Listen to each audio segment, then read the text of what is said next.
제가 요즘에 이제 나이를 먹으니까 교수처럼 보인다고 하던데 그전에는 전혀 그렇게 안 봤어요. 근데 교수 생활 한 지는 20년이 넘었습니다. 네. 그것도 정식 교수로, 정교수로 20년이 넘었습니다. 네. 그러니까 그리고 저는 원래 전공은 철학, 정치학, 서양을 했습니다. 세 가지를 공부했고 박사 학위는 법철학으로 했습니다. 그리고 전남대학교 철학과 교수가 될 때는 정치철학으로 했습니다. 그리고 지금은 주로 예술에 관심이 많습니다. 그렇게 편안하게 살고 있었는데 어쩌다 제가 지금 이재명 대표하고 관계가 생겨서 지금 인생이 굉장히 피곤해요 지금. 그리고 특히 제가 여러분 아실지 모르지만 김어준 씨하고 친하게 지내다가 잘못하면 김어준 씨 죽으면 나도 죽을 것 같은 느낌이 지금 돼야 되고 그런 상황입니다. 아무튼 제가 여러분하고 이 상황에 대해 조금 철학적 강의를 해볼까 하는데 지금 몇 시죠? 언제까지 하면 좋을까요? 저는 낮에서 하고 낮에서 하는 타입입니다. 해볼까요? 해볼까요? 네, 일단 재미있게 해볼게요. 제가 좀 말을 얌전하게 하지 않더라도 재밌게 하려고 하는 거니까 이해해 주시기 바라고. 저는 고향이 전라북도 순창이고 전주에서 학교를 다녔어요. 고등학교를. 대학교는 광주에서 다녔고. 그리고 독일 가서 유학을 했어요. 제 독일어는 아직 전라도식 독일어예요. 그러니까 제 사투리가 전라도 사투리예요. 이해하시죠? 강원도에서 군생활을 했는데요. 강원도에서 군생활을 했는데 그때 제가 팀스피릿 훈련으로 음성에 2번 왔습니다. 헬기 타고 2번 왔어요. 그리고 제 인생에서 육체적으로 저를 가장 많이 때린 사람도 충북 음성 사람이었어요. 그 이름 고쳐하고 갑자기 오늘 얘기를 오니까 박형식이라는 이름이 생각나요. 나를 그렇게 때렸는데 근데 그분이 매력적인 게 노래를 잘했어요. 그러니까 사회적 약자인데 뭔가 맺힌 게 있었던 것 같아요. 맺힌 게 있었는데 노래를 참 잘했는데 이상하게 나만 보면 죽이고 싶은 거예요. 그래가지고 나를 아주 괴롭혔어요. 그런 생각이 납니다. 그런데 나중에는 친했어요. 처음에 나를 괴롭혔지만 나중에 친해졌고 그랬습니다. 하여튼 그리고 저는 대전에서 2년 동안 근무한 적이 있습니다. 교수 생활 중에 교수하던 중에 문재인 정부의 부름을 받고 제가 한국영문재단 인문사용 본부장으로 파견 나와서 대전에 2년 있었습니다. 그러다가 이제 어쩌다가 내가 정당활동 하고 있는지 모르겠어요 지금. 더불어민주당 교육연수원장을 지금 하고 있거든요. 그래서 전국을 돌고 있는데요. 여기 사진 한번 보세요. 어떠세요? 이게 지금 키세스 혁명단 사진 아시죠? 네. 키세스 혁명단 젊은 친구들이 은박지 검정 그쪽으로 쓰고 거리에 있었던 걸 사진을 찍은 건데 그걸 제가 AI에다 넣고 철학적 고통을 앓고 있는 키세스 혁명단을 만들어줘 했더니 이렇게 만든 거예요. 철학적 고통이라는 말을 제가 최근에 만들어서 이건 제가 만든 말이에요. 세계에 없는 말이에요. 만들어서 지금 여러 가지 설명을 하고 있는데 우리가 마음이 아프다. 그죠? 마음이 아프면 왜 아프냐? 혹시 고민이 있으면 제가 상담이 될 수 있거든요. 대부분의 고민은 쓸데없는 고민이에요. 동의하시죠? 대부분은 쓸데없는 고민이에요. 대부분 쓸데없는 고민인데 이제 그런 건 좀 잘못 앓다 보면 심리적 고통이 오죠. 마음이 아프죠.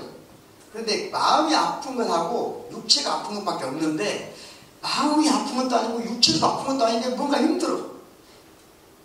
뭘 보면 힘드냐면 틀림없이 진짜는 이게 아닌데 완전히 가짜인데 지가 진짜라고 해요. 우겨. 보고 있으면 도저히 이게 용납이 안 돼. 그러니까 진짜가 뭔지를 도저히 이게 뭐지? 이게 진짜가 뭐지? 이걸 교란시켜버리는 걸 보면 참을 수가 없어. 고통스러워. 지금 윤석열 때문에 전 국민이 철학적 고통에 빠져 있어요.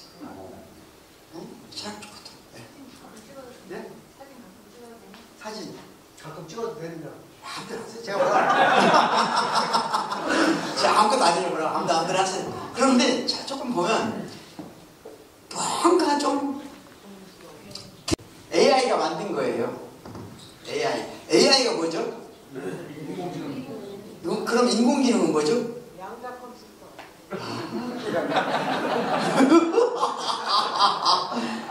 그럼 뭐든지 말해도 돼요.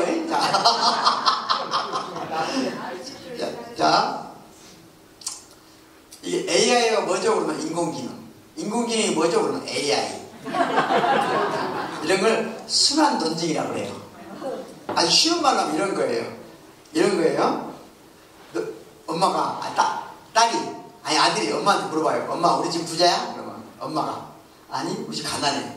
왜 가난해? 돈이 없으니까. 아, 그래? 왜 돈이 없어? 가난하니까. 왜 가난해? 왜 가난해? 돈이 없으니까. 왜 돈이 없어? 가난하니까. 이렇게 하는 것을 순환 논증이라고 해요. 이 두 개를 갖고 돌리면 사람들이 안 헷갈리죠? 웃기잖아. 사실은 대부분의 지식체계는 이걸 한 100바퀴 돌리는 거예요. 어려워요? 자, 다시 해볼까요? 엄마, 우리 집 부자야? 아니, 우리 집 가난해. 왜 가난해? 왜 가난해? 돈이 없으니까. 왜 돈이 없어? 아니, 아빠가 돈을 안 벌어오니까. 아빠가 왜 돈을 안 벌어와? 아빠가 너처럼 공부를 안 했어. 아빠는 왜 공부를 안 했어? 집이 가난해서. 왜 가난해서? 이렇게 돈이 없어서. 이렇게 한 6개 돌린 거죠? 이걸 100개로 돌리면 어떻게 되겠어? 헷갈려, 안 헷갈려, 이제. 이해했어요? 무슨 말인지? 못 하시는 것 같기도 하고, 약간. 지금 이해 못하는 게 쓰면 이해한 척 하지 말고, 짜증을 내요. 그러면 내가, 이거 좀 어렵구나. 할 테니까요. 알겠죠? 자, AI는 인공지능이야. 인공지능은 인간이 경험한 걸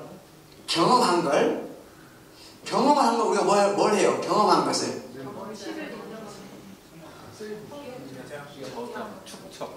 경험은 어떻게 해? 머리에다가 기억을 할까? 몸도 기억을 할까? 이거 어려운 문제예요. 자, 막 웃으면 안 돼요, 지금.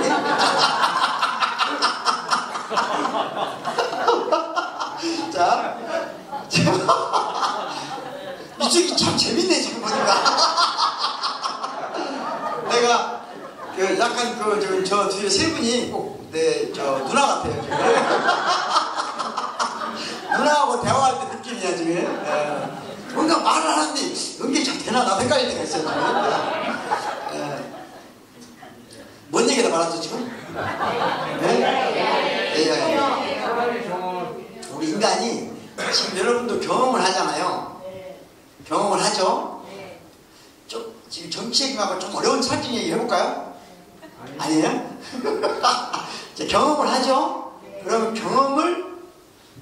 경험을 내 몸이 데이터화해서 기억하죠? 데이터화해서. 근데 인간이 기억하는 데이터 중에 연산 가능한 데이터만을 다루는 것이 AI예요. 말이 좀 어려운데 계산 가능한, 라벨을 붙여서 계산을 가능한 방식으로 데이터베이스를 구축할 수 있는 경험만을 모아놓은 것이, 그리고 그것을 번호를 붙여서 계산하게 하는 거. 이거 알고리즘이라고 그래요. 알고리즘을 가지고 계산하는 게 잘 가는 것. 그것이 AI예요. 여기까지 이해됐어요? 네. 그러면 인간이 하는 활동 중에, 자, 머릿속에 뇌가 생각을 해요. 생각을 해. 생각을 할 때 AI처럼 계산하는 능력, 이때 계산은 타산성을 계산하는 거예요. 타산성이란 다른 말로 하면 이익과 손해의 관점에서 계산을 하는 거예요. 예를 들어볼게요. 내가 이번에 더불어민주당 음성지구 국회의원인데 내가 우리 당원들한테 높은 점수를 받고 싶어.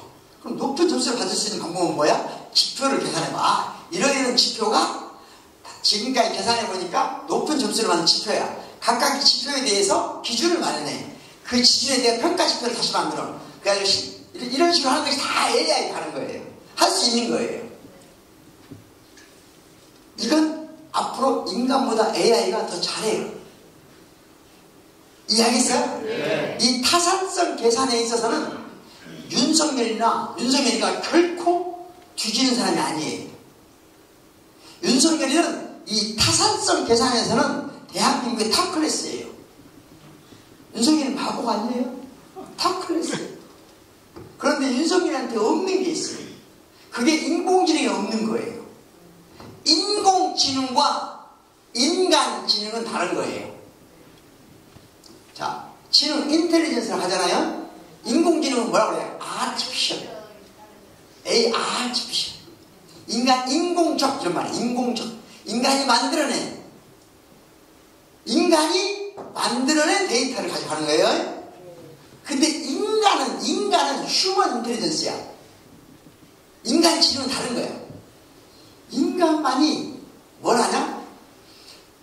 계산이 아니고 타당성을 검토하는 거예요. 옳고 그른 것을 검토하는 거예요. AI는 못해요. 표정이 못 믿겠다는 표정이에요. 그래서 설명을 간단히 드릴게요. 자, 재밌어 보여? 안 재밌어 보여요? 이 750페이지예요. 책값도 5만원이나 돼요. 어떻게 사겠어 안 사겠어요? 샀다고 해서 있겠어 안 있겠어요? 네, 아무튼 그렇지만 대한민국에서 이 책을 산 사람이 엄청나게 많습니다. 제가 5세 6세도 찍었어요. 이미. 자, 이 책에 대해서 AI한테 물어봐요. 자유의 폭력을 누가 썼니? 박구영 누구니? 전남대 교수야. 좀 자세히 설명해봐. 무슨 설명을 해. 아, 이 사람이 그전에 뭐 했어? 자세히 설명해. 최근에 논란이 있었지? 설명해봐. 막 설명해. 그러고 나서 박구영에 대해서 다 올바른 데이터를 줬어? 그런데 곧바로 이렇게 말해요. 네가 한 모든 건 틀렸어. 그럼 뭐라고 할까요, 여러분? 인간들은 어떻게 해? 인간이 지금 아니라고 반박합니다. 그러니까 인간은 내가 지금 다 진리를 말했어. 상대방이 아니라고 뭐라고 그래요? 무슨 소리야? 개소리야. 싸우잖아.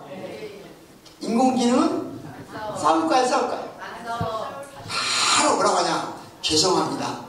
제가 잘못된 정보를 드렸나 봅니다. 그러면서 지금부터 개소리를 하기 시작해.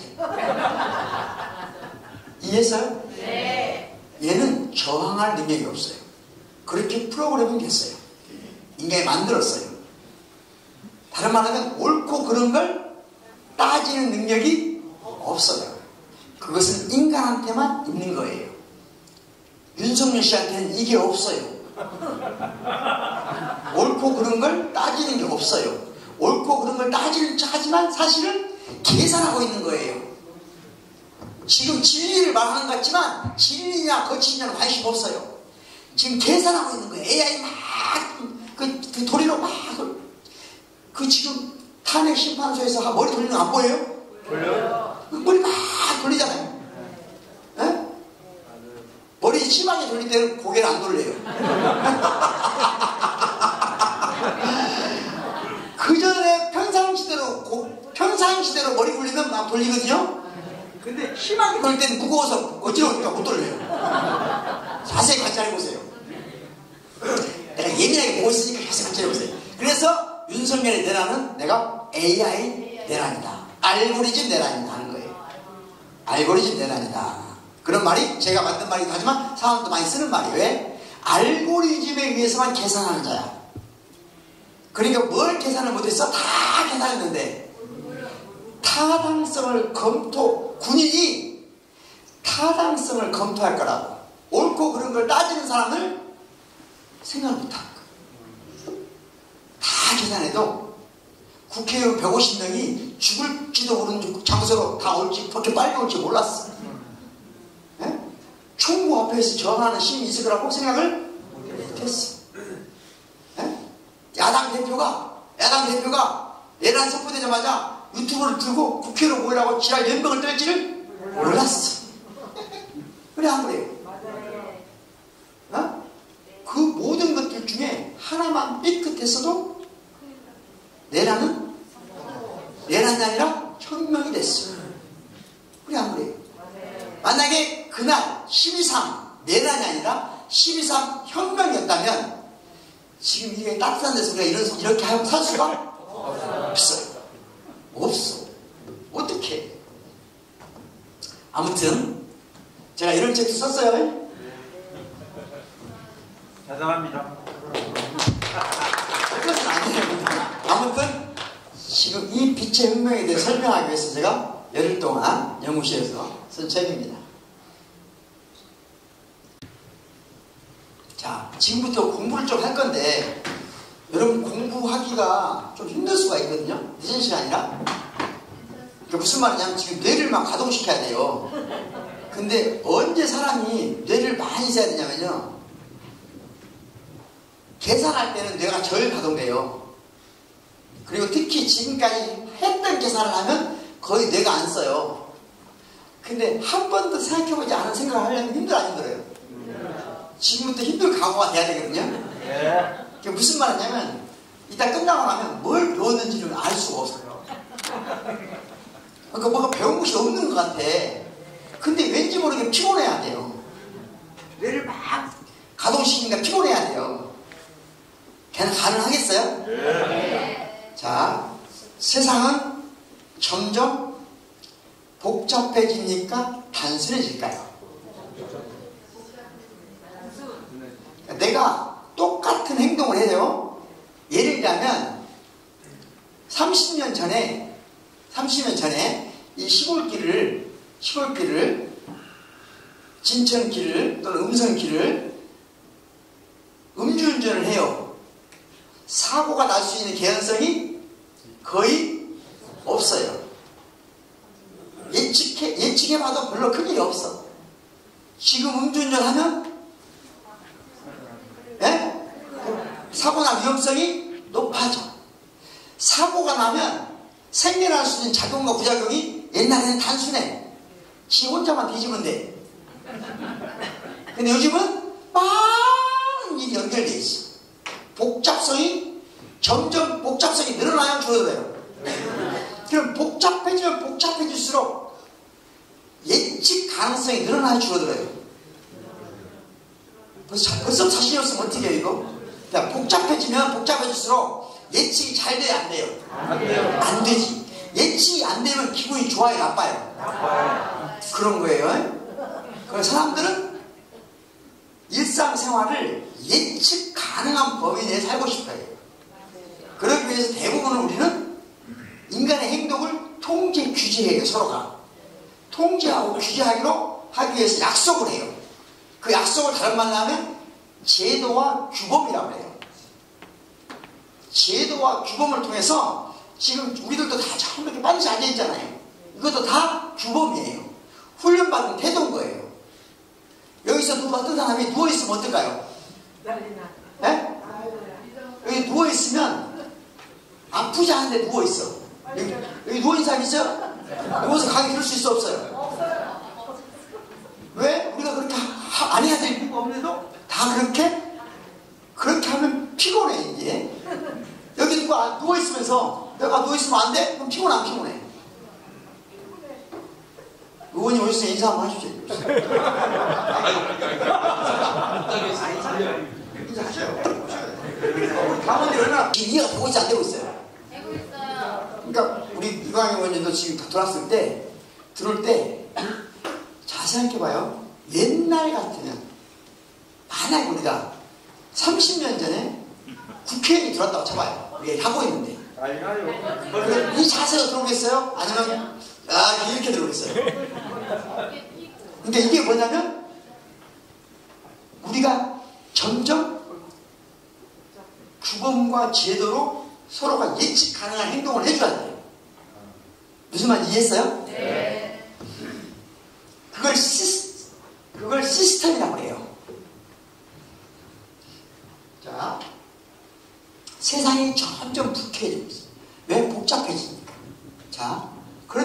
문제는 뭐냐? 점점 세상은 복잡해져. 복잡해져. 자, 간단한 예를 들어볼게요. 우리가 누군가하고 평생을 살면서 친하게 지내야 되잖아요.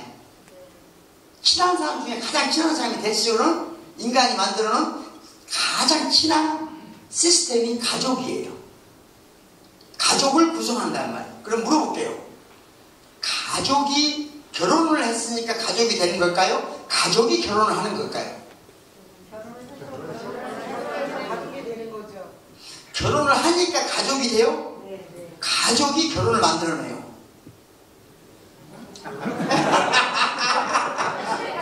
한 번도 생각해보지 않으니까 머리를 써야 된다니까요. 제가 지금은 그 말도 맞고 저 말도 맞고 다 맞아요. 엄마 맞아요. 자, 그러니까 진짜 맞는 말씀이세요. 무슨 말이냐면 전통적인 사회에서는 가족이 결혼을 하는 거예요. 결혼으로 가족이 탄생되는 게 아니에요. 알겠죠? 설명을 안 할 수가 없네. 또 짧게 하려고 했더니. 자, 우리는 일가 친척이 있죠? 네. 일가 친척. 네. 자, 일가가 가까워요? 친척이 가까워요? 일가가 가까워요? 친척이 가까워요?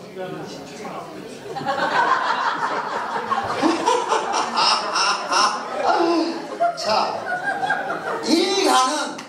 일가는 말 그대로 뭐예요? 한 집이란 말이야. 한 집. 친척은 가까운 거리에 사는 사람들이에요. 네? 그러면 일가가 당연히 가깝지. 그럼 일가는 촌수로 몇 촌까지가 일가예요? 1촌, 2촌. 구수님, 일가는 어디까지입니까? 네. 여러분들은 지금 여러분의 일가는 어디까지예요? 일가란 한마디로 말하자면 한솥밥. 요즘 말로 하면 하나의 통장을 쓰는 사람이에요. 즉 재산이 공동재산인 것이 일가라는 거예요. 이해했어요? 네. 그럼 여러분들은 지금 일가가 있어 없어요? 없어요. 남편과 아내가 통장 하나 갖고 있어, 따라 갖고 있어요? 남편과 아내도 지금 일가가 아니야. 딴 집 살림 살다 하잖아. 우리가 이미 남편 아내가 다 딴 집 살림 살고 있어. 가족이 그래서 해체됐다고 말하는 거예요. 이해했나요? 전통적인 가족에서 보면 여러분의 가족은 다 있는 가족이 아니에요. 일가라 하나의 솥, 한 통장을 쓰는 거예요. 그것이 조선시대는 어디까지냐? 8촌까지예요. 8촌. 이건 송나라 때 만들어진 거예요. 여기가 경제 단위예요. 이게 경제학의 단위예요. 전통적인 사회에서는 경제학은 가족 경제학이에요.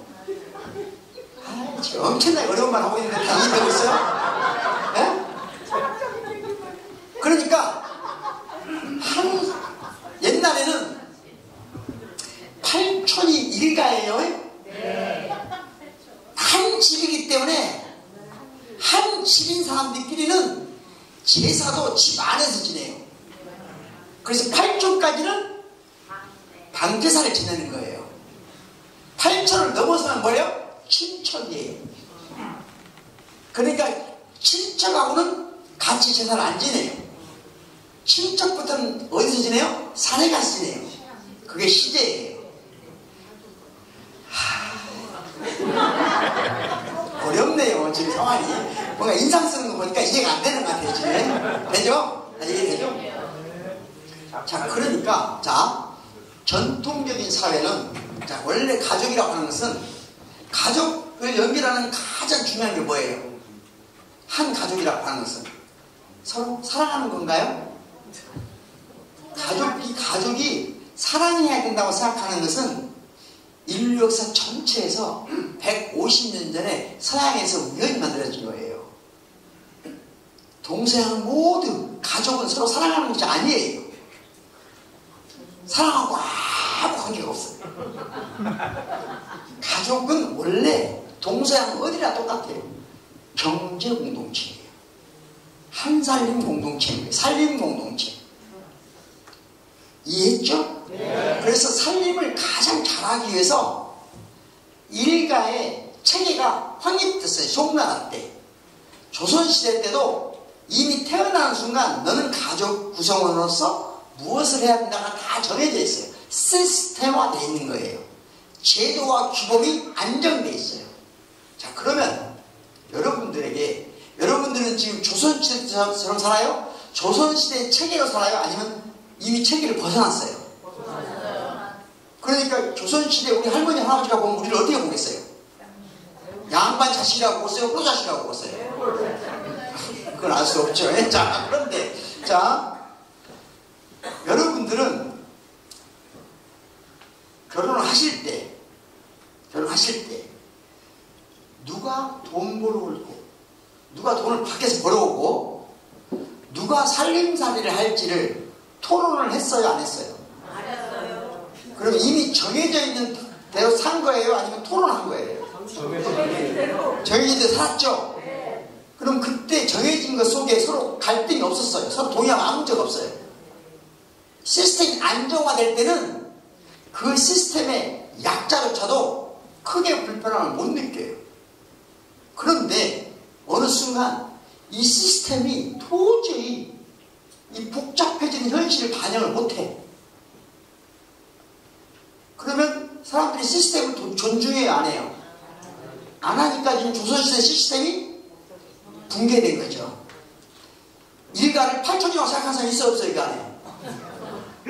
없어요. 우리 부부간에도 일가가 아니라니까 이미. 아까 말했죠. 일가란 한 살림을 한다는 말이라니까요. 한 살림을 한다는 말이에요. 다시 말하면 통장이 하나여야 돼. 그러니까 우리는 이미 시스템이 붕괴됐어요. 옛날 시스템은. 자, 그러면 최소한 여러분들이 결혼했어.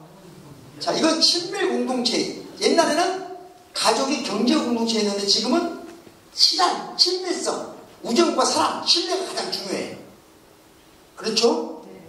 자, 그런데 최소한 이게 남자, 여자, 누가 돈 벌어야 된다는 체계도 무너졌어.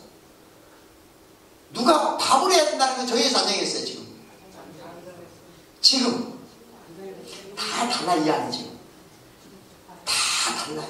왜? 시스템이 붕괴되고 있기 때문에. 우리는 이미 같은 세상에 살고 있는 것 같지만 다른 시스템 속에 살아요. 조선시대 때는 이런 일이 있을 수가 없어요.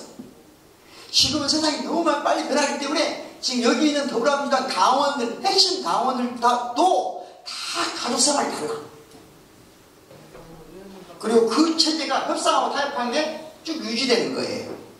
그런데 여기 계신 대부분의 지금 연령대를 보면 저하고 비슷한 그런 분들은 이미 의식하든 의식 안 하지 않든 대부분은 그래도 저녁밥은 아내가 한다. 심지어 밖에 가서 일을 해도 특별히 오늘처럼 안 들어온 날 빼놓고.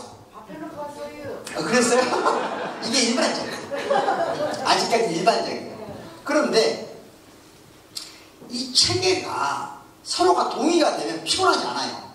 어떤 체계든 옳고 그른 건 없어요. 서로 동의가 되고 합의가 되면 좋은 거예요. 그런데 문제가 있어요. 이 체제가 뭔가 싫은 사람이 있겠죠. 싫은 사람은 이 체제에서 이익을 보는 사람이 손해를 보는 사람이에요. 손해를 보는 사람은 이 체제가 싫겠지. 그래서 뭔가 바꾸고 싶겠죠. 그래서 저항을 하는데 잘못 저항하면 체계에 의해서 억압당해요. 그러니까 보이지 않게 전복을 해야 돼요. 어떻게? 집에 안 들어가는 거죠. 한 번씩. 자, 이때 중요한 게 있어요. 하나 예를 들어보겠습니다. 혹시 의원님 본인 진짜 요리하신다 했죠? 그런데 요리를 하실 때 메뉴도 정하십니까, 본인이? 자, 메뉴 정하는 일이 즐거운 놀이예요? 아니면 하나의 노동이에요? 놀이예요? 자, 네. 이런 분은 그렇다면 한 여자에게는 영웅이지만 대부분의 여자들이 큰 원성을 산다는 걸 아직 모르고 있는 거예요. 알아요? 네. 제 주변에 남자들이 엄청 싫어합니다. 남자들이랑 여자들이 더 싫어할 수 있어요. 아니 여자들은 그럼 수다를 떨을 수가 있어요. 그렇지. 오늘 지금 이관이 엄청 중요한 말씀 하시는 건데. 자.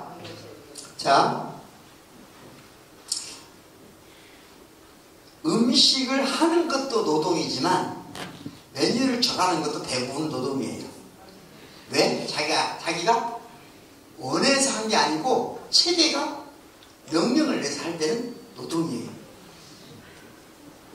그래서 남편한테 전화를 합니다. 문자를 보냅니다. 여보, 오늘 저녁에 뭐 먹을까? 이렇게 보내 안 보내요? 방금 내가 이 대전에서 박범경한테 물어봤어.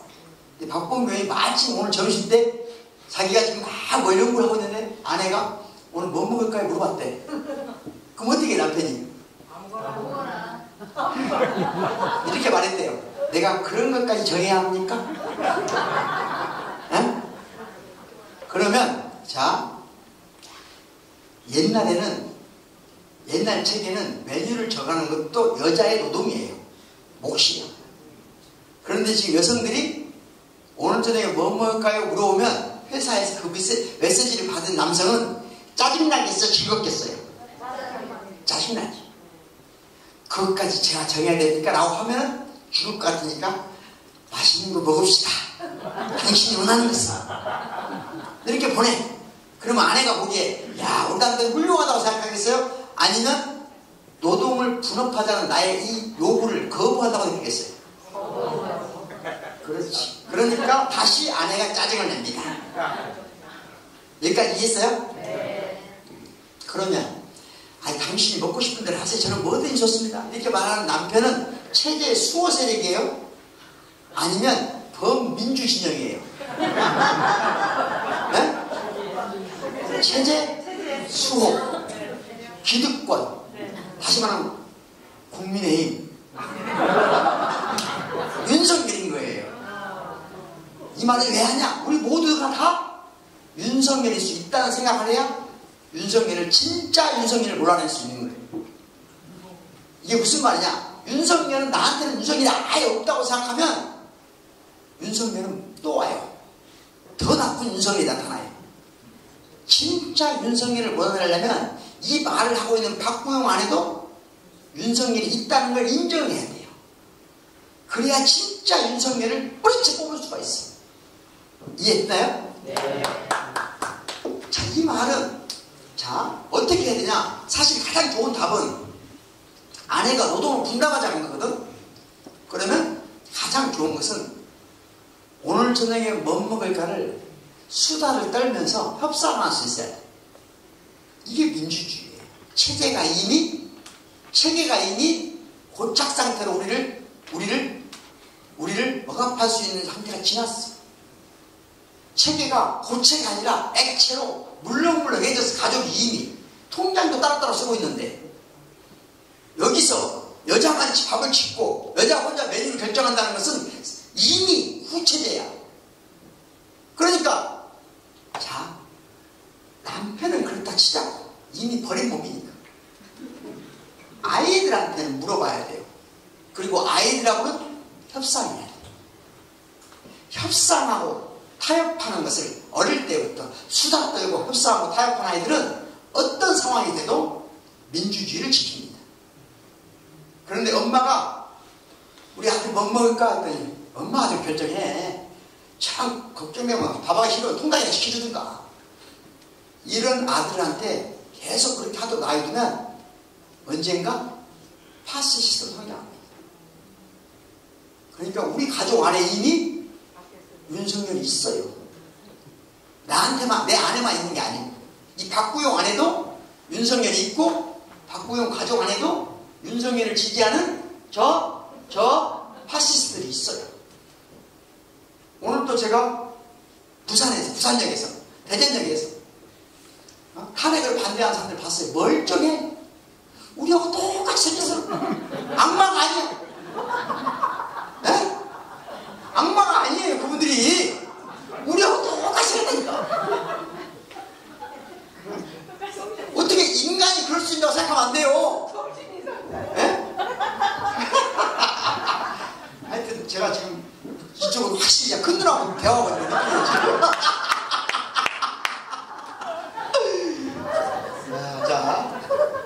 자 그러면 우리는 대체로 시스템에 나도 모르게 시스템이 쇠되는 체계예요. 그리고 조금씩 붕괴되는 걸 경험해 왔어. 저희 아버지는 돌아가시기 전까지 국체계의 수호자였어요. 평상시에는 말이 없었기 때문에 사실 몰랐어요. 거의 말이 없었거든요. 우리 아버지는 돌아가신 지 오래됐는데 평생 말이 없었어요. 저는 그 아버지가 거의 50에 난 사남 이녀의 막내예요.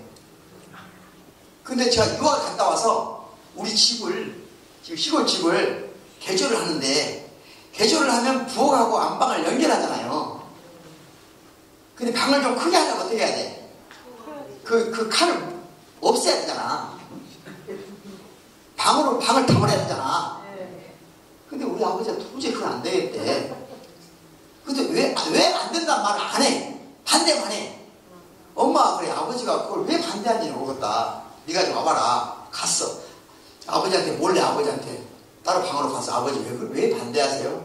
그런데 아버지가 한 말이 충격적이었어요. 어떻게 사내가, 남자가, 가장이 여자가 요리하는 뒷모습을 보고 있을 수가 있냐? 나는 아버지가 말이 없어서 민주투사인 줄 알았어요. 우리 아버지가 윤석열이었던 거야. 고상한 자가 있던 윤석열이야. 그래서 아버지, 근데 내가 아버지를 또 무시하면 돼, 안 돼요? 아버지도 나름대로 체계 속에 살았는데, 응? 그래서 타협을 했어. 문을 낸다. 그 대신 그 왜 안 보이는 그 창문을 낸다. 그 있잖아, 유리.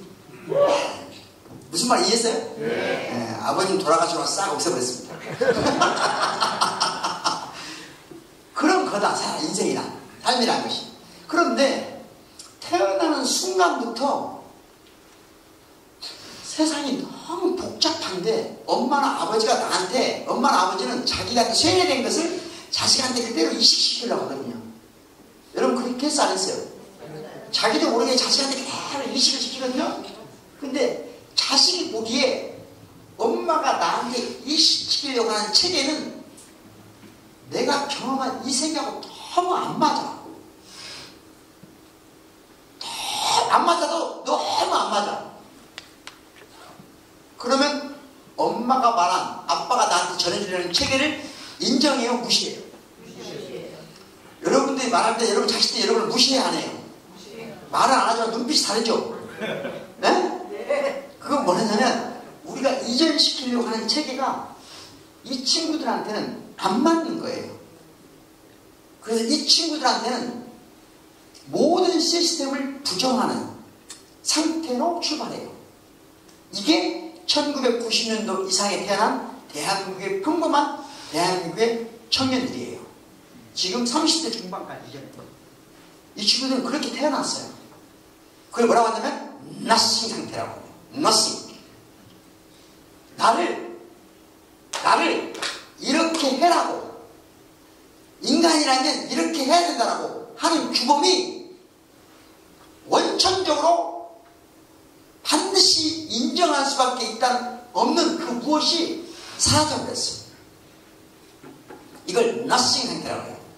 자, 그러면 이 친구들은 행복할까요? 불행할까요? 예를 들어보겠습니다. 이상한 예를. 엄마가 이런 말을 딸한테 또는 아들한테, 나는 아버지는 엄마가, 부모님이 자녀들한테 나는 하고 싶은 게 많았는데 그렇게 못하고 살았어. 그게 한이야. 그러니 아이들아, 너희들 하고 싶은 모든 걸 해라. 내가 다 도와주마. 이렇게 말을 했어. 그러면 혹시 누구시죠? 음성 고수입니다. 반갑습니다.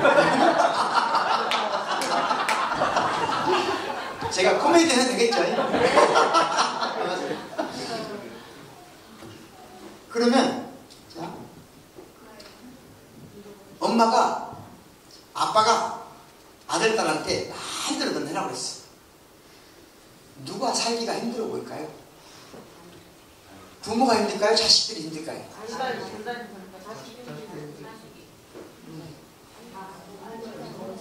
부모가 힘들어, 자식이 힘들어. 야, 부모가 힘들다고 생각하면 지금 큰일이에요. 큰일. 아주 큰일이에요. 어떤 큰일이야? 자, 잘 들으세요. 이거 진짜 어려운 문제는 다 들어야 돼. 부모 얘기부터 해봅시다.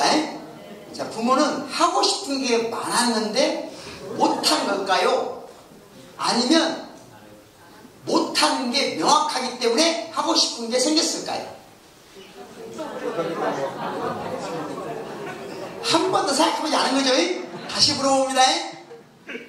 부모는, 우리 세대는 하고 싶은 게 많았는데 못하게 됐을까요?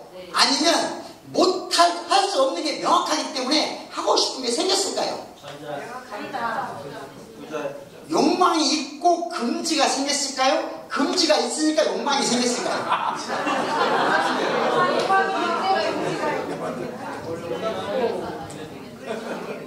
20세기에 이 관련된 사회과학적 토론이 어마어마하게 많았습니다. 답은 이미 결정났어요. 전통적인 사회는 우리가 그렇게 착각하는 거예요.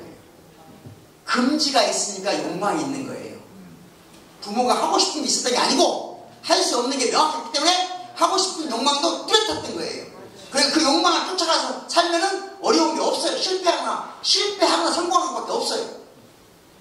실패하면 좀 힘들고 성공하면 좋고 얼마나 단순해요. 뭘 쓸 일이 있어 없어요? 거의 없지. 정체성이 혼란이 있어 없어요? 체계와의 부조리가 있어 없어요? 없어요. 너무 단순해. 그런데 아이들은 어떤 상태냐 이거죠. 마음대로 하라 한다는 게 무슨 얘기죠? 금지가 없어. 무엇을 해야 될지 스스로 결정한다는 것이 가장 힘들다고 말하는 사람이 누구냐? 소크라테스, 부처님, 예수님, 공자예요. 그 시대에도 그 어른들이 다 뭐라고 그랬어요? 소크라테스가 가장 어려운 게 뭐야? 내가 뭘 원하는지를 아는 거예요. 부처님도 뭐라고 그랬어요? 내가 누군지 아는 게 가장 어렵다 했잖아요. 안 그래요? 아니, 범인들은 우리 같은 평범하게 우리 시대, 옛날 시대에 살아온 사람들은 금지가 있으니까 하고 싶은 게 있다니까. 양반과 상놈이 있으니까 상놈이 어떻게 돼? 양반이 그렇지. 엉망이 그거야. 그냥 단순한 거예요. 근데 이 친구들은 너무 힘들어. nothing. 이게 nothing 상태다. 이거지. 그러니까 뭘 해야 돼? 모든 걸 자기가 결정해야 돼. 자유롭게. 그런데 예측이 안 돼. 불안해. 모든 게 불안해. 그런데 엄마 아버지를 보면 너무 자신감 넘쳐. 당장 여러분들 혹시 엄마들은 딸하고 산책해봐요. 공원에. 그럼 금방 할 수 있어요. 엄마는 세상이 만만하거든요. 그래서 지나가는 아저씨한테도 막 질문도 하고 인사도 하고 막 그래. 그리고 딸이 뭐라고 해요? 엄마 해 안 해요? 엄마 제발. 이걸 왜 그런지를 이해를 해야 되잖아요. 아빠가 운전하는 차를 타는 자식들이 처음 어쩔 것 같아요. 아빠는 왜 이렇게 용감한가? 네? 자, 너싱 상태. 이걸 장폴 사르트라는 철학자가 존재와 우라는 책이 1960년대 파리의 젊은이들한테는 너싱인 거예요. 어떤 것도 이 친구들을 강제하는 게 없어. 뭘 하지 말라는 게 없어. 네 마음대로 하래. 근데 자유가, 금지가 없는 자유는 저주인 거예요. 이게 내가 한 말이 아니에요. 금지가 없는 자유는 뭐라고요? 저주. 네? 이 상태에 우리가 빠져있다. 그러니까 이 젊은이들이 뭐라고 해요? 자유로부터 벗어나고 싶어요. 그게 에리시 프롬이라는 철학자가 쓴, 심리학자가 쓴 자유로부터 도피라는 책이에요. 대학 다닐 때 들어본 것 같지 않아요? 아무튼 우리는 지금 이제 어떤 것도 체계가 나를 강제할 수 없는 시대, 즉 어떤 것도 나를 금지시키지 못하는 이 순수한 세계에 던져져 버렸어. 젊은이들이. 특히 1990년도 이후에. 왜? 이때 우리는 세계 강대국이었어요. 1990년대 우리는 OECD에 편입됩니다. 경제적으로 12위가 돼요. 제가 독일 유학을 갔는데 사회학 강당에 수업하는데 눈부신 어떤 나라 설명의 교수가 맞춰보라고 해요. 10대 손들어서 다 똑같이 말해. 사우스 코리아. 독일 서든 사우스 코리아. 깜짝 놀랐어요. 내가 유학을 가서. 그때 태어난 친구들하고 지금 90년대 이후에 이후에 태어난 손들어보세요. 90년대 이후에 태어난 사람. 저분하고 여기 있는 우리 모두가 같은 세상을 살고 있는 것이 아니에요. 이걸 전문적인 용어로 비동시적 동시성이라고 해요. 동시대에 살고 있지만 같은 동시적이지 않은 거예요. 미안합니다. 그러니 얼마나 무서우면 마스크를 쓰고 있겠어요 지금.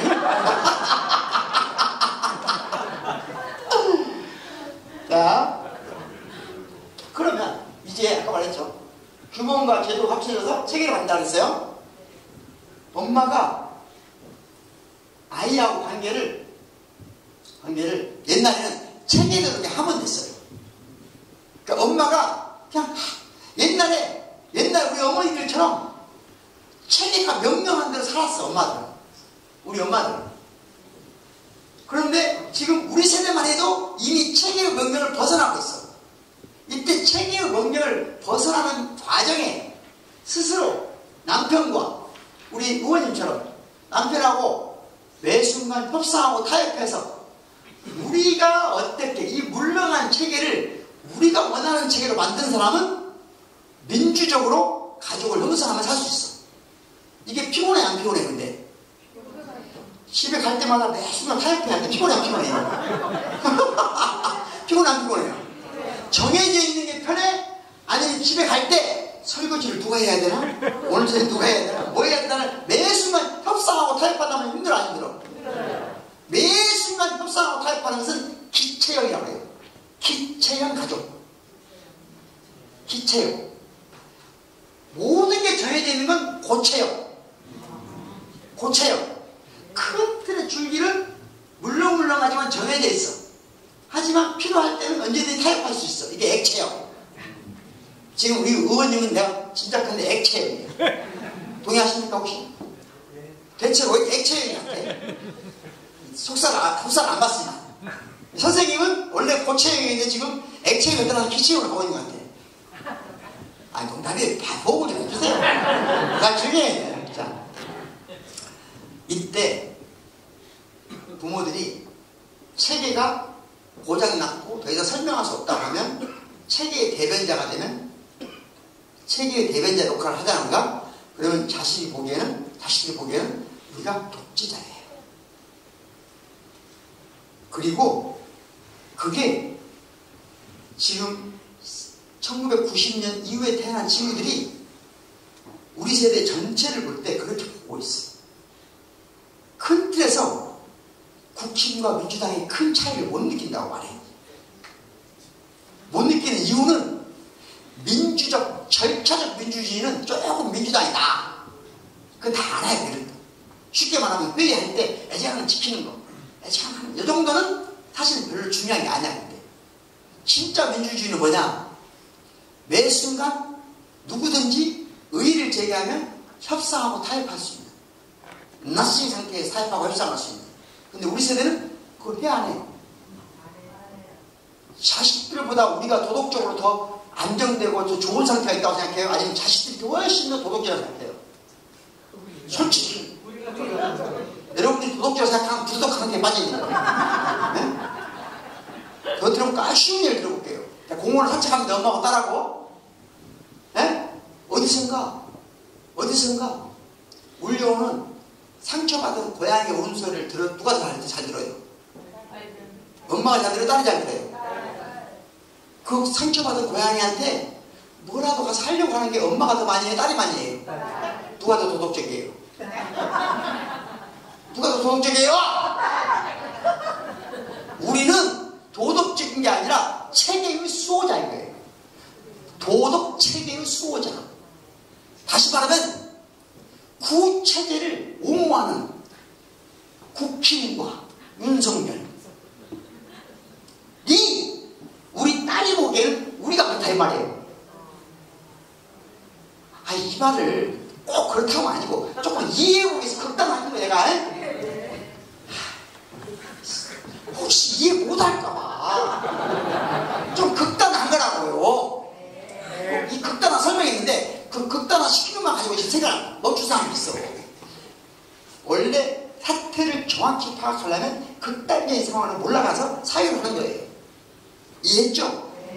물론 현실로 돌아와야지. 자, 옛날에는, 자, 봐봐요. 옛날에는 가족체계라는 게 뭐예요? 우리 동양으로 보면, 자, 부부는 어떻게 해야 돼? 한방 써야 돼. 자,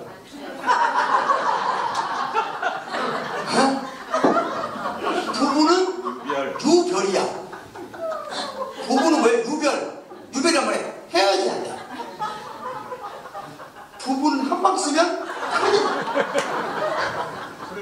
원래 친하게 지내야 되는 것은 부부가 아니냐 부자지가 아니냐? 부자? 유친. 부자는 친하게 지내야 돼. 부부는 따로따로 살아야 돼. 이게 상당 오른이에요.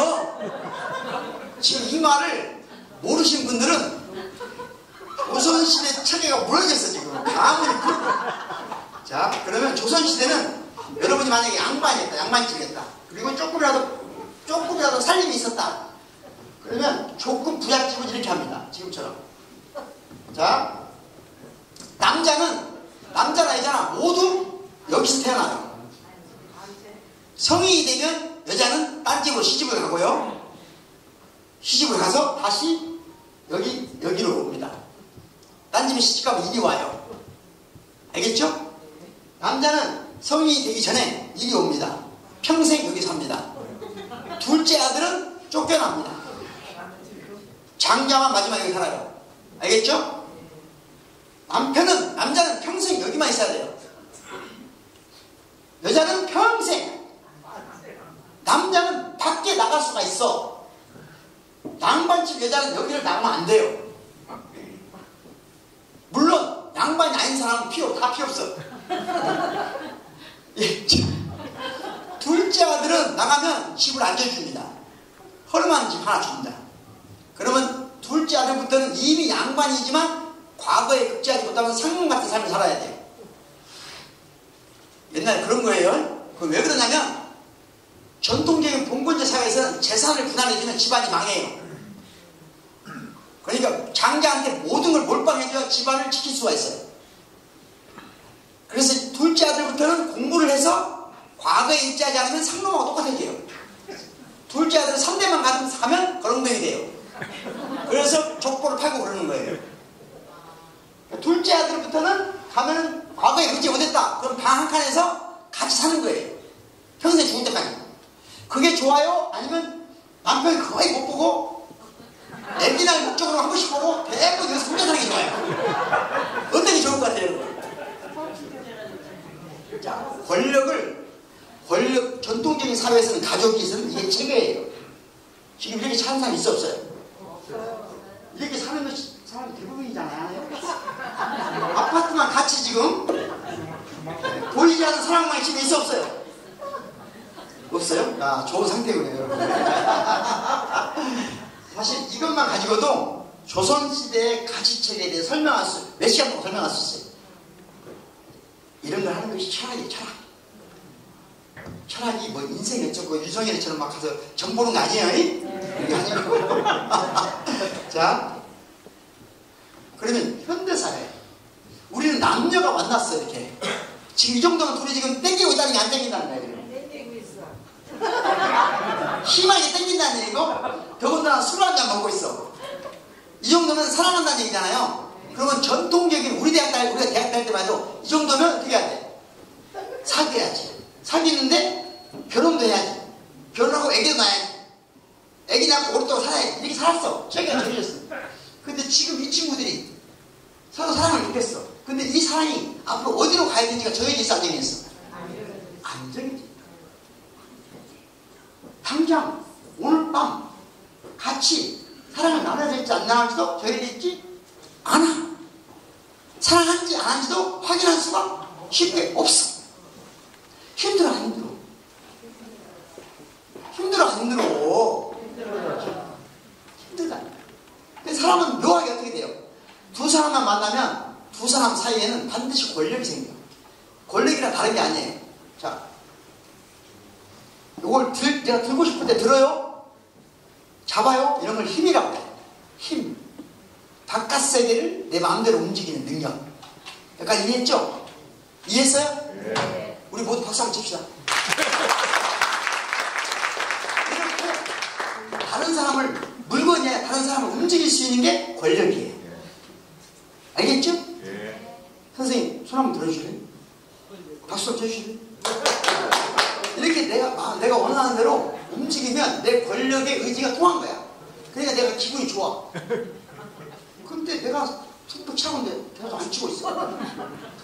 다른 말로 더 쉬운 말은 내가 지금 강의를 하는데 아무도 안 들어. 내가 지금 강의를 하는데 아무도 안 듣는다고 생각할 거야. 그럼 내가 다시는 강의를 할 수 있을까 없을까요? 못해. 권력 감각이 훼손되면 사람은 죽을 것 같은 느낌이 와요. 그러니까 사람은 두 사람 다 만나잖아요. 그럼 끝없이 뭘 생각해? 저 사람을 내가 원하는 방식으로 움직이고 싶어. 부부간에 그렇게 했어 안 했어요? 한다니까? 근데 매 순간 싸우면 힘들어 안 힘들어? 힘드니까 체계화되어 있는 거야. 근데 체계가 붕괴되어 버렸어. 그러면 진짜 매 순간 골려 싸우고 해야 돼. 그래서 요즘 부부가 훨씬 힘들다니까? 옛날에는 정해져 있어 대부분이. 근데 지금 남녀는 다 만나잖아요. 어떻게 매 순간, 자, 매 순간 이 순간 무관해야 돼 지금. 정해져 있어 안 정해져 있어? 안 정해져 있다니까. 근데 대체적으로 남녀는 더 좋아하는 사람이 스스로 의리되지 않습니까? 더 좋아하는 사람 네. 의리되잖아요. 스스로. 큰일 난 소리예요 지금. 옛날식이 네. 택도 없는 소리. 택도 없는 소리. 사랑한 지 오래됐죠? 여러분 우리가 생각하는 것보다 훨씬 복잡해요. 제 말을 믿으세요.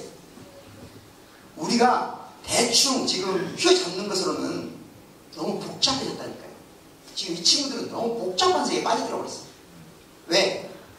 기존에 우리를 규율하던 체계가 붕괴되어 버렸다니까. 힘들어. 지금 좋은 척하지만 계산을 누가 줘? 여러분 솔직히 밥 먹으러 갈 때 누가 계산할지 모르면 소화가 잘 돼야 안 돼? 정해져 있으면 편해 안 편해? 누가 오늘 내가 쏠게 그러면 편하잖아. 근데 그걸 매 순간 결정했다고 생각해봐. 힘들어 안 힘들어? 그러니까 남자들끼리는 이런 게 있거든. 남자들끼리 아저씨들 몇 만나면 내가 사면 다음에 누가 살 거라는 뭐가 있어. 그래서 마치 자율적으로 돈을 내는 것 같지만 보이지 않는 체계가 있단 말이에요. 그 체계를 무너뜨린 친구는 언젠가 버립니다. 반드시. 그걸 안 버려요. 맞아요. 한 번도 밥을 안 사고 계속 얻어먹는 놈 같이 놀아 안 놀아요? 요즘 말로 하면 단톡방 하다가 도저히 아니다 고 어떻게 해요? 방을 폭발하고 다른 방을 만드는 거예요? 이해했어요? 자, 그런데 여기까지만 좀 설명할게요. 이제 시간이 많이 됐으니까. 그런데 두 남녀 문제 가지고 이렇게 생각해 보자고요. 자, 태어났어 내가. 여러분 태어났죠? 태어났는데 집에 가니까 나 태어났는데 좀 성장해 보니까 난 사람 인연 중에 막내였었는데 형들은 없어요. 형들이 학교 가서 다 그때만 해도 고등학교만 해도 저는 순창이 고향이 전북 순창이 고향이니까 다 전주로 이리로 가버렸어. 나 혼자 자랐거든요. 근데 주말이 되거나 또는 방학이 되거나 이런 형들이 와요. 이렇게 형들이. 그 형은 이미 지장 나라고 나이 차가 많이. 그 형은 이미 돌아가셨어요. 나이 차가 많이 나고. 그런데 형들이 오면 밥상을 2개 차려요. 그러니까 나하고 엄마하고 아버지만 있을 때는 상을 하나 차려 먹는데 형들이 한 명이라도 하면 반드시 밥상을 따로 차려요. 그리고 반드시 형들은 아버지하고 겸상을 안 시켜. 에? 특히 큰아들하고는 절대 겸상 안 해요. 왜? 권력 승계에 가까울수록 가까이 두지 않는 거예요. 원래가. 왜? 언제든지 정복할 수 있기 때문에. 원래 그게 오랜 인류의 역사예요. 그냥 웃긴 얘기 아니에요. 그러니까 권력을 승계받을 가능성이 아예 없는 막내나 손자를 옆에 두는 거예요. 에? 이해했죠? 자, 그런데 이렇게 앉아 먹으면 아무리 내가 막내를 하더라도 밥은 맛있는 건 아버지. 항상 아버지. 이게 뭐냐? 아버지가 이 집안의 근본이야. 뿌리야. 시초야. 그게 삼강, 강자의 의미예요. 아버지는 이 집안의 근본이니 자식들은 아버지를 섬기라. 이 말이거든. 예? 이해했어요? 예. 부위, 자강. 삼강 중에. 남편은 아내의 근본이니 아내는 남편을 섬겨라. 임금은 신하의 근본이니 신하는 임금을 섬겨라. 이게 삼강이에요. 이 강자가 근본이란 말이야. 교회 다니시면 손 들어보세요. 교회. 맞네요. 네, 교회 요한복음 1장 1절 이거죠. 요한복음 1장 1절. 몰라요? 다 아시는 말이에요. 태초에 뭐가 있었다? 태초에 말씀이 있었다. 태초에 말씀이 있었다 하는데 이것을 히라보로 아르케, 태초에. 아까 강자가 근본이라고 했잖아요. 그 강자에 해당되는 히라보가 뭐냐면 아르케예요. 아르케 따라해보세요. 아르케. 네, 여기 아르케. 이게 우리가 말하는 강자예요. 강자. 삼강할 때. 근본, 뿌리, 태초, 원천, 샘 이런 거예요. 시작. 이해했죠? 그러니까 우리 집에 아르케는 누구예요? 아버지라고. 왜 아버지가 아르케? 엄마는 아니지? 엄마는 왜 아르케 하냐? 옛날에는 남녀가 사랑을 나눠서 정자와 난자가 만나서 세포 분열을 해서 인간이 나온다고 생각을 못했어요. 동양이나 서양이나 17세기까지는 어떻게 생각했냐면 우리 인간이 조그만 애기가 남자 속에 정자 속에 있다고 생각했어요. 그러니까 그건 씨야. 여자는 밭 그런 말이 거기서 나온 거예요. 말도 안 되는 소리예요. 여자가 밭이 아니여. 그건 무식한 얘기란 말이에요. 무슨 말 이해했어요? 그러니까 지금은 남녀가 모두 근본이지. 근데 그때는 몰랐기 때문에 남자가 온전한 인간을 갖추고 있다고 생각했어. 씨앗이었어. 그리고 여자는 밭이라고 생각한 거예요. 그러니까 근본이 씨앗이야 밭이야. 씨앗이라고 생각한 거예요. 이해했어요? 이런 설명을 들어본 적이 없잖아요. 잘 들으세요. 알겠죠? 그러니까 지금 그런 소리 하면 헛소리가 그러니까. 자, 어쨌든 아버지가 아르케. 근본. 알겠죠? 아버지 혼자 아르케. 그러니까 혼자 아르케는 뭐냐?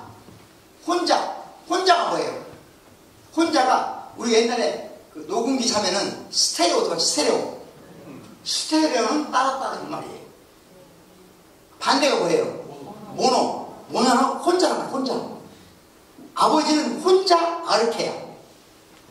혼자 아르케, 모노 아르케. 이게 합쳐지면 모나키야. 모나키. 뭐예요? 군주죠. 군주란 말이에요. 군주. 그러니까 나라로 군주가 있다면 집안으로는 누가 군주야? 아버지가 군주예요. 아버지가 근본이야. 나머지는 아르케가 아니야. 아르케 아니니까 아르케야. 이때 아르케 지금 한글이 아니에요. 이것도 히라보야. 아르케. 아르케가 아닌 거. 이거 아나키. 뭐예요? 무정부란 말이에요. 아나키스트 들어봤죠? 무정부라는 게 정확히 말하면 근본 없는 것들의 지배체계예요. 이해했어요? 그래서 플라톤은 철학자 플라톤은 민주정이 근본 없는 자들의 통치체계야. 그래서 민주주의를 아나키라고 했어. 이해했어요? 지금 윤석열이 보기에 민주당은, 즉 국회는 아나키야. 지가 보기에는 아르케가 아닌 것들이야. 근본이 없는 것들이야. 왜 근본이 없어? 부정투표로 당선됐기 때문에. 근본이 없는 것들이야. 저것들이 파치니까 자기가 보기에는 민주주의가 아니라 민주주의로 둔갑한 아나키야. 반국가 세력이야. 이렇게 생각한다니까 진짜로. 여기까지 이해했어요? 네. 아버지가 홀로 아르케인 군주체제가 유지될 때는 그냥 모두가 큰 문제가 없어요. 아버지가 이 체계가 굳건하면 아무도 문제가 없어. 그냥 그렇게 살았어요. 우리 오랫동안. 그런데 어느 날 내가 큰형집에 간 거예요. 큰형집에 딱 갔는데 그러면 큰형이 있고 내가 있고 조카가 있고 여기 형수가 있어. 그럼 누가 아르케해야 되는지. 큰형이 아르케해야 되는데 형수님이 밥을 주는 걸 보니까 반찬을 넣는 배의 순서를 보니까 누가 아르케야? 자식이 아르케야.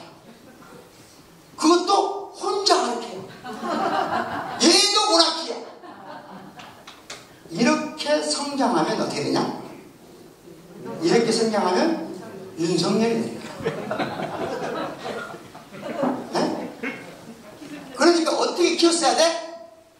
엄마나 아버지가 매 순간 협상하고 타협하고 조율하고 존중하는 방식으로 밥도 누가 할까? 오늘 밤 뭐 먹을까?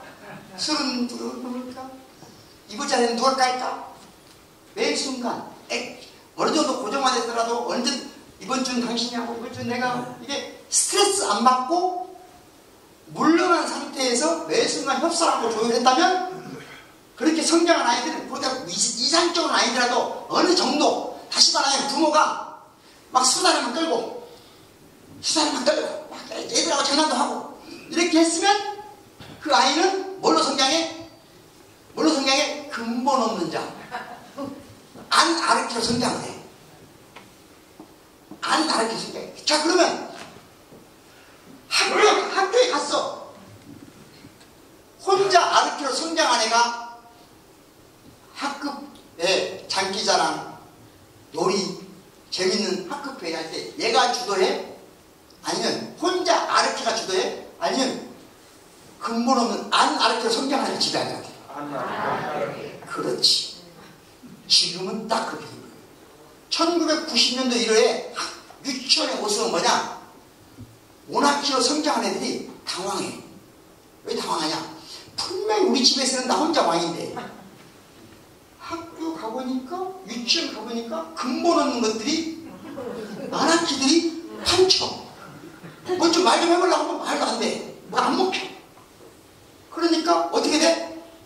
이 모든 게 잘못됐구나. 심각하게 한마디만 하면 근본이 무너졌다고 생각해. 손상받았다고 생각해. 그럼 어떤 느낌이 되겠어? 이거 갈아엎어야 된다. 뒤집어야 된다. 때려 잡아야 된다 생각이 어릴 때부터 성장하겠어 안 하겠어요? 성장?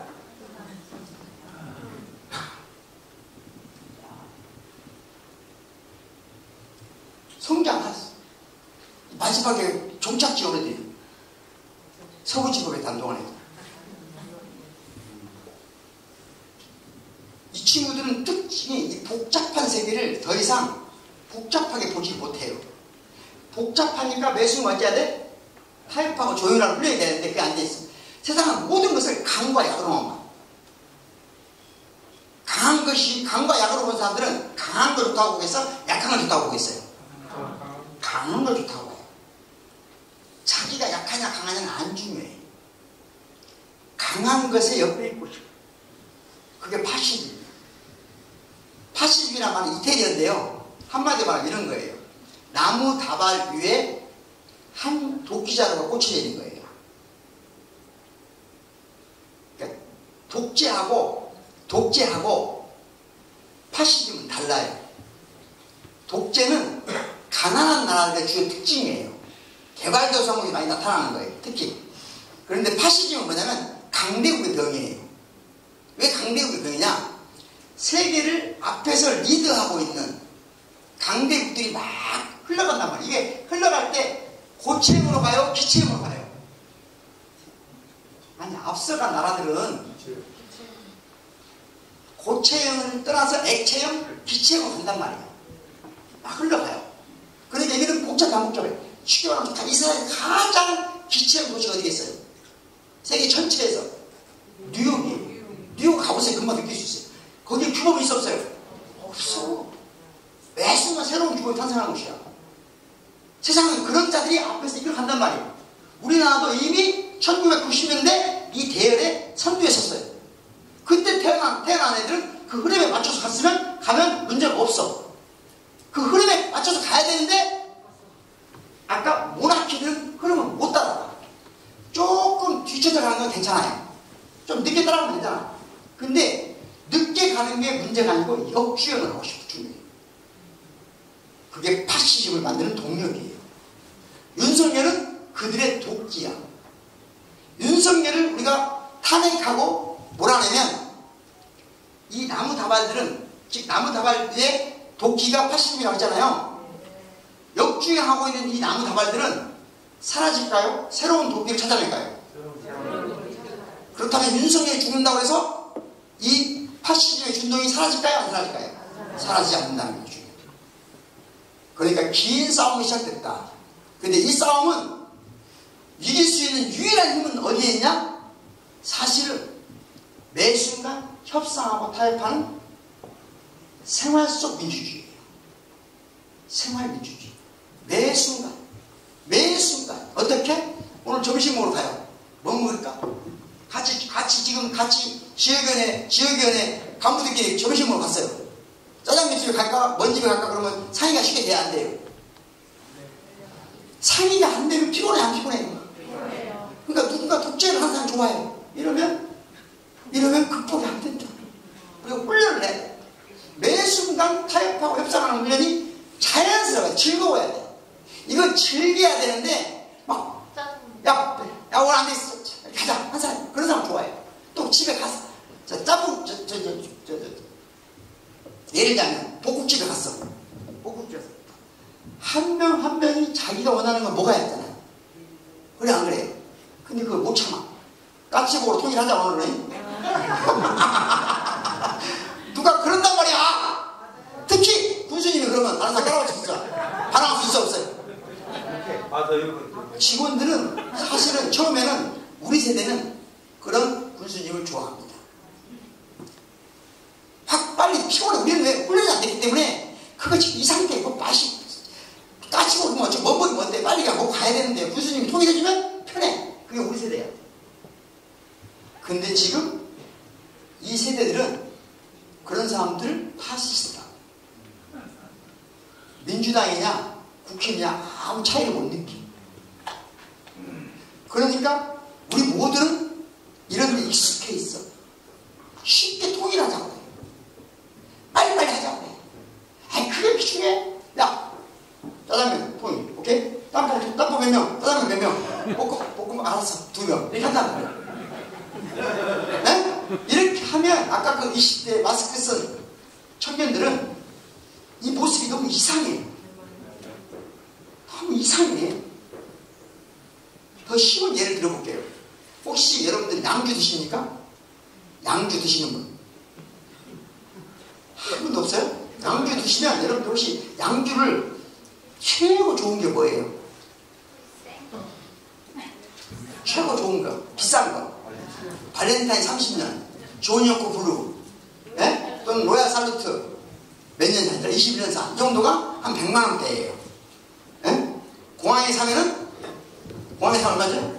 한 30만원대. 자, 이런 걸 추구하는 세대가 우리 세대예요. 우리는 높낮이가 명확해. 그러니까 이 취향이 구체적으로 고착화된 세대예요, 우리는. 그러니까 21년산 먹을 때 30년산 먹은 사람 보면 부러워. 17년산 먹은 사람 보면 가벼워 보여. 없어 보여. 그래.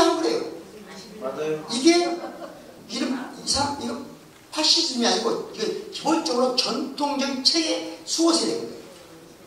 우리가 파시스트는 아니죠. 전통적 수호에 편안하게 살고 있는 사람들이에요. 우리끼리는 아무 문제가 없어. 우리끼리 이렇게 살다 죽으면 돼. 그런데 우리하고 와서 발렌타인 30년 사람 먹는 사람 부러워하는 그것밖에 모르는, 그래서 술은 그거 기준밖에 모르는 우리하고 지금 이 청년들은 우리를 이해를 못해. 왜 저렇게 이상한 기준을 갖고 있나. 자, 그래서 여러분들이 내 말을 믿고 10년 전부터 어디를 공항에 면세점을 가봐요. 그러면 여러분이 모르는 수들이 천지예요. 어느 날부터 1990년 이후에 태어난 애들이 공항에 가서 술을 사기 시작할 때부터, 그때부터 이 친구들은 발렌타인 30년을 지향하지가 않아요. 그 정도 돈이면 5만원짜리, 10만원짜리, 15만원짜리 다양한 맛과 향을 가진 다양한 위스키를 사서 또 집에 와서 다양한 걸 생각하면서 둘이 막 마주에 토론을 해가면서 안전 여기에 치즈가 많아, 치즈 여기 뭔 치즈가 많아, 그래서 매 순간 뭘 먹을까, 오늘 저녁에 막 아내하고 둘이 막 하면서, 이게 인생의 가장 큰 즐거움이에요. 무슨 말인지 이해했나요? 네. 그런 훈련이 안 된 사람들은, 그게 남자든 여자든 관계없이 우리 같은 의식을 가진 청년이라고 생각해봐. 내가 우리가 지금 우리 같은 의식을 가진 청년으로 갔어. 이 시대에 우리가 들어왔어. 그러면 지금 그런 이 다양성을 존중하는, 차이를 존중하는 이 친구들이 우리 같은 사람 보면 위협을 느껴 안 느껴? 느끼지. 우리가 하는 모든 행동을 폭력으로 느껴. 우리 같은 사람하고 안 놀고 싶어요. 여러분들 우리하고 지금 놀고 싶어요, 안 놀고 싶어요? 20대 오라고 뭐하나 이게.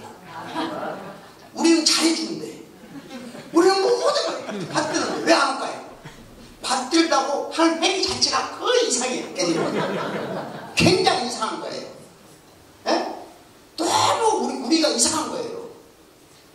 우리가 감각적으로, 생각만 아니라 감각적으로 가지고 있는 체계가 얘들이 보기에는 조선시대 체계처럼 보인다니까. 그리고 어른들 보면 너무 편안해 보여.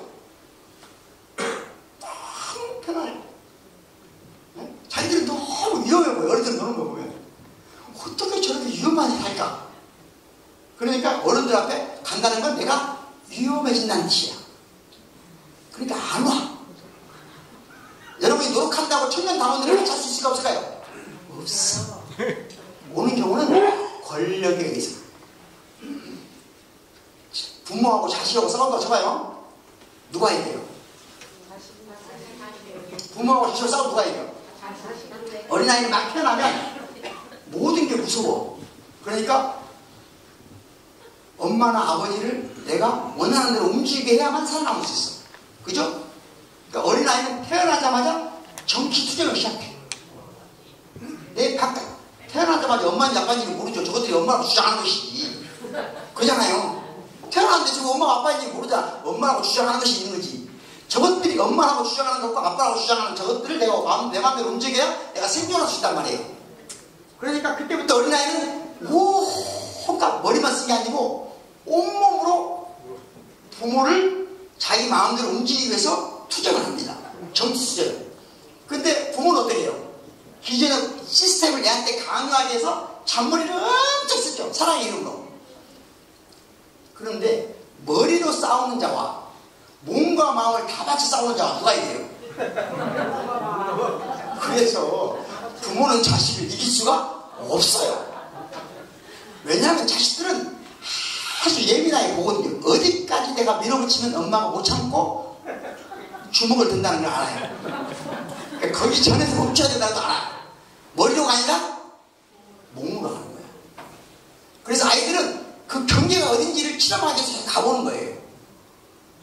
에? 근데 엄마가 잔머리를 잘못 쓰면 얘를 끝까지 이상한 애로 만드는 거예요. 애가 이상해지는 경우는 애가 어디까지인지를 실험하는데 엄마가 잔머리 굴리다가 그 극단으로 몰아붙이는 거예요. 이해했죠? 네. 그러니까 우리가 자식을 이길 수 있는 방법은 딱 두 가지밖에 없어.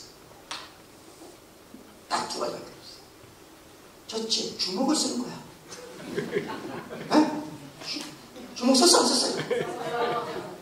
안 볼 때 썼어 안 썼어? 다 알잖아.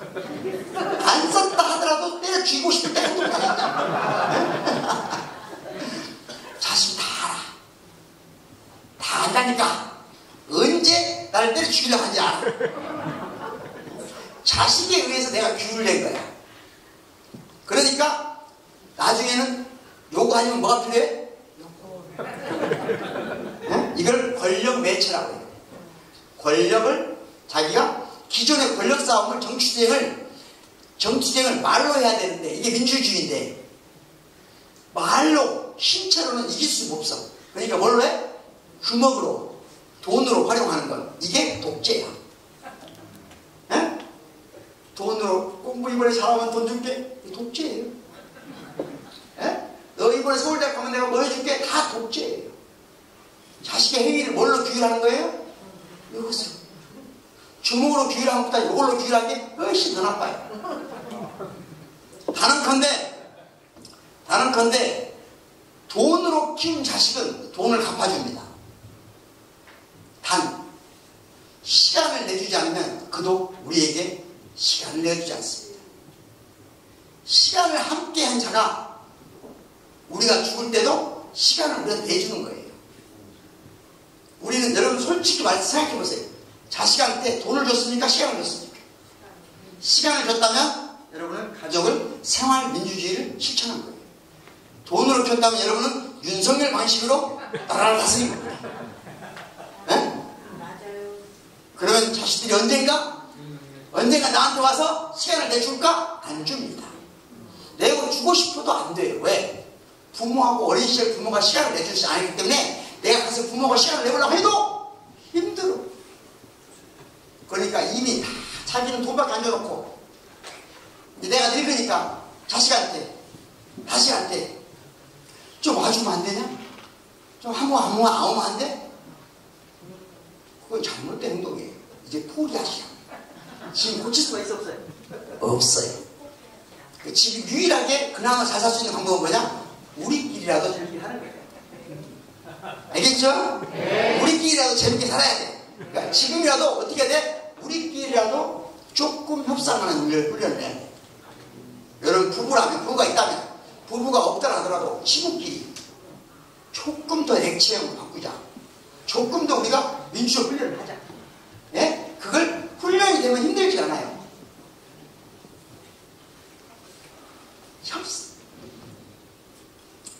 협상하는 것이 훈련이 되면 힘들지 않은데 훈련이 안 되면 엄청 힘들어요. 여보, 나 예뻐? 그럼 어떻게 해야 돼? 네? 나 예뻐? 그럼 뭐 어떻게 해야 돼? 엄청 예뻐. 엄청 예뻐. 어디가?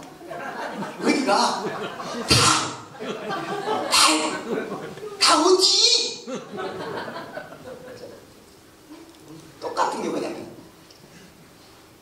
여보 왜 화났어? 내가 화난지 모르겠어?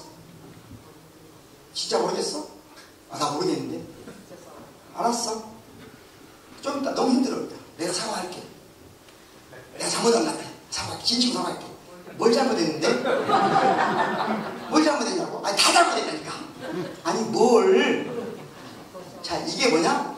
지금 협상하고 타협하는 게 훈련 안 된 우리 세대 남녀들의 모든 남녀들의 기본적인 대화 방식이에요. 아무것도 안 된 거예요. 아무것도 안 돼. 그래서 앞으로 살기가 한 집에 살지만 아까 말한 대로 뭐예요? 통장 따로 쓰기 시작했어. 가족이 이미 내용적으로는 해체됐어. 이것도 어쩔 수 없어. 돌이킬 수가 있어 없어요? 없어. 없지만 왜 그런지는 알면 좀 편해. 좀 슬픈 얘기해서 미안한데요. 돌이킬 수가 없어. 이걸 알아야 어른이에요. 이걸 알지 못하면 나이를 아무리 나이 먹어도 어른이 아니야. 네? 아까 낯신 상태라고 했잖아요. 근데 이 친구들은 아까 가장 중요한 게 뭐예요? 차이야, 차이. 같은 것이 안 주는 거예요. 예를 들면 내 친구 중에 내 아까 했던 친구 중에 이 친구는 우리가 술집을 가잖아요. 술집을 가면 이 친구는 옆 테이블에 모르는 사람이 앉아있다는 걸 불안해. 그런지 어쩐지 모르지만 아무튼 술집에 가면 30분 안에 서로 통성명이 돼 있어. 언제나. 어느 학교 나왔냐, 뭐 광주나 대전이나 이런 데 다 한 3번만 물어보고 다 읽게 되거든요. 형님도 해놓고 나야 술을 편하게 먹어. 에? 이게 우리 시대의 전형적인 방식. 우리 시대의 전형적인 방식. 그런데 지금 이 친구들은 자, 자유주의 중에 경제적 자유주의가 있고 문화적 자유주의가 있어요. 경제적 자유주의란 뭐냐면 지금 원래는 이게 중도인데 최근에는 극우들이 이걸 받아들였어. 이게 뭐냐? 원래는 중도예요. 이것은 시장의 자유를 극대화하기 위해서 정부의 간섭을 최소화하는 거예요. 최소 정부론. 이게 원래 경제적 자유주의고 흔한 말대로 이것은 오랫동안 중도였어요. 그리고 오랫동안 좌파와 중도가 연정해 왔어. 그게 대공황을 극복한 수정자본주의 체계예요. 근데 갑자기 이 경제적 자유주의를 외치는 친구들이 누구하고부터? 우파하고부터. 그러면서 신자유주의가 되고 이것이 지금 세상을 불행으로 빠뜨렸어. 그런데 2008년 이후 더 이상 이것도 힘을 잃었어. 지금은 경제적 자유주의를 사실은 진보 진영이 가져와야 돼. 가져와서 우리 거로 삼는 게 아니라 우리 밑에 둬야 돼. 무슨 말 이해했어요? 얘들 이 경제적 자유주의를 빼앗기면 안 돼요. 가져와서 우리 밑에 두면 세상이 행복해져. 그래서 이재명 대표가 지금 최근에 하고 있는 행동이 뭐냐?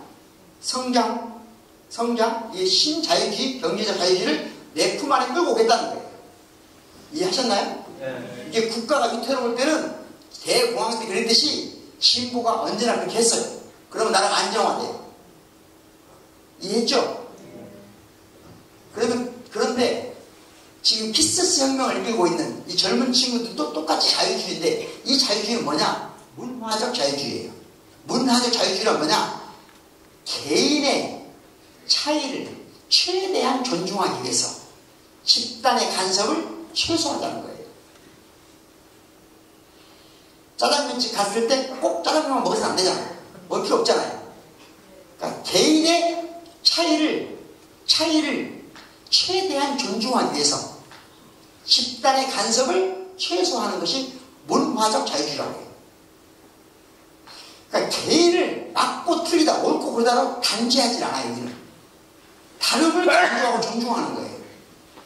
혹시 여러분들 나중에 여기 이제 또 그런 일이 안 나왔으면 좋겠지만 키스스 혁명단에 가서 줄 서서 있어보면요, 이 친구들은 굉장히 친절해요.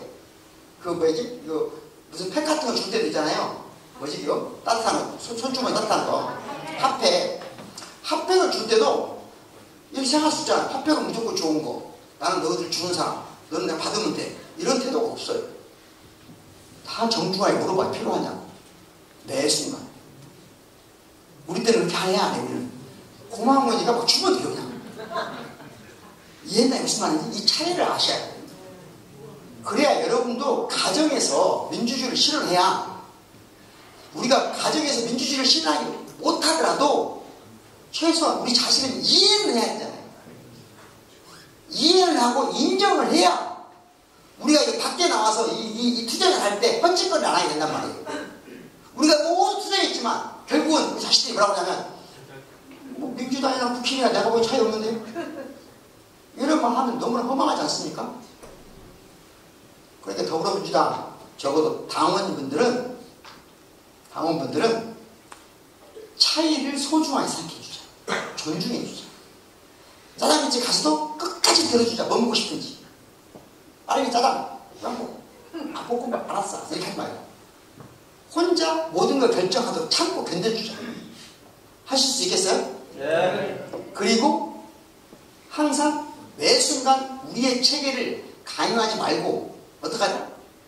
협상하고 타협하고 조율하고 존중하자. 알겠죠? 네. 그렇게 해야 우리가 해온 투쟁이 나중에 저들에 의해서 아무 가치도 없는 것으로 추락하지 않습니다. 우리가 아무리 열심히 살았어도 저 친구들이 보기에 우리와 국힘이 차이가 없다고 그러면 너무 우물감을 느끼잖아요. 안 그래요?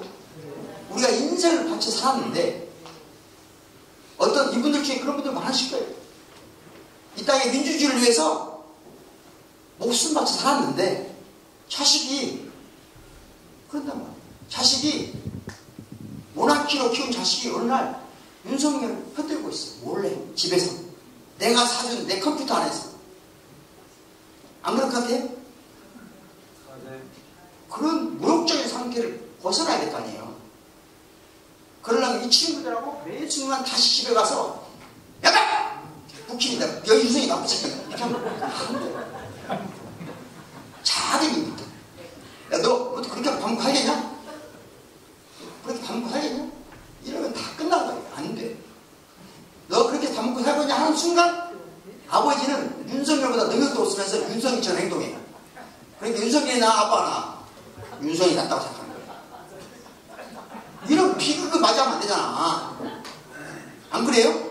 맞아요. 그러니까 진짜 이건 중요한 얘기다. 협상하고 타협하고 저희가. 그래서 이걸 문화적 자유주의를 지금 뼛속까지 실천하고 있는 친구들이 이 대한민국에 나타났어요. 이제 그들에게 우리의 도덕적 정치적 권력을 이양해야 됩니다. 이제는 우리가 이 친구들에게 도덕의 기준을 제시하면 안 됩니다. 우리는 더 이상 고통받는 타자의 고통, 타자의 울음소리를 예민하게 들을 수 있는 감각을 상실했어요. 우리 모두 인정해야 됩니다. 도덕은 고통받는 타자에 반응하는 힘이에요. 아버지, 엄마, 자식의 역할이 규정된 게 도덕이 더 이상 아니에요. 그러니 아까 말했죠. 우리가 산책하면 우는 고양이 소리 누가 잘 듣는다? 그 우는 고양이 저희 대학에 가잖아요. 여러분 아파트에 가보세요. 길 잃은 집 잃은 고양이 다 이름이 있습니다. 그리고 그 고양이 애기 나면 다 애기 난 날짜 다 압니다. 그 다 켜야 하는 당번이 정해져 있어요. 어떻게? 온라인에서 다 합니다. 우리는 그렇게 안 해. 고양이 기계. 우리 클럽에 제가 테니스 클럽에 다니는데 클럽에 어느 날 고양이 두 마리 나타났어요. 불현듯. 그런데 남자끼리만 한 클럽이에요. 테니스 클럽. 한 80명 정도 있어요. 근데 딱 세 부류가 있어요. 세 부류가. 한 부류는 막 고양이 거 뭐 사와. 뭐 사오고 막 담요 사오고 막 신났어 막. 예? 마치 지새끼나 난 온 것처럼 막 난리야. 그리고 3부류, 하나의 부류는 아무 관심도 없어. 또 한 부류는 어쩌냐? 이 뭔가를 고양이를 위해서 하는 것에 대해서 스트레스 받아. 꼭 옆에서 그래. 제 자식들은 저 아버지한테 어떻게 하고 그래. 저 새끼들 나와 틀림없이 집에 저 아버지한테는 밥 다 샀을 거야. 여러분은 이 셋 중에 어디가 지금 점검해보세요. 여러분이 마지막 세 번째 부르라면 여러분은 지금 윤석열입니다. 예? 우리가 그렇게 윤석열처럼 되면 안 되잖아요. 윤석열 되면 안 되잖아요. 이 세 부류 중에 집에 가서 자녀들과 시간을 내주고 협상하고 타협하는 집이 누굴 것 같아요? 예전에 대한민국 큰 학회에서 이 문제라고 토론이 벌어졌어요. 그런데 군사적 시작하고 교수님이 이 마지막 부류야. 딱 일어나서 그런 거야. 참말로 지 아이비한테는 옷도 안 사준 놈들이 옷 한 벌 선물 안 한 놈이 개한테 옷을 입혀서 산책을 한다는 거야. 팽은 인간도 못 먹고 사는데 고양이한테 소고기 먹이는 놈들이 있어. 이것이 인간이냐고 얘기해. 그래서 그런데 통계가 있습니다. 통계가 우리로부터 먼 존재를 더 아끼고 사랑하는 사람이 나라일수록 인간도 더 아낍니다. 통계가 있어요. 무슨 말인지 알겠어요? 네. 다시 말하면 우리의 청년들이 우리보다 훨씬 인간을 존중한다는 명확한 통계가 있어요. 맞습니다. 그러니 우리가 이제 물러섭시다. 저들에게 도덕적 정치적 권력을 넘겨줍시다. 그러기 전에 일단 윤석열로부터 우리가 권력을 뺏어와야죠. 그래 안 그래요?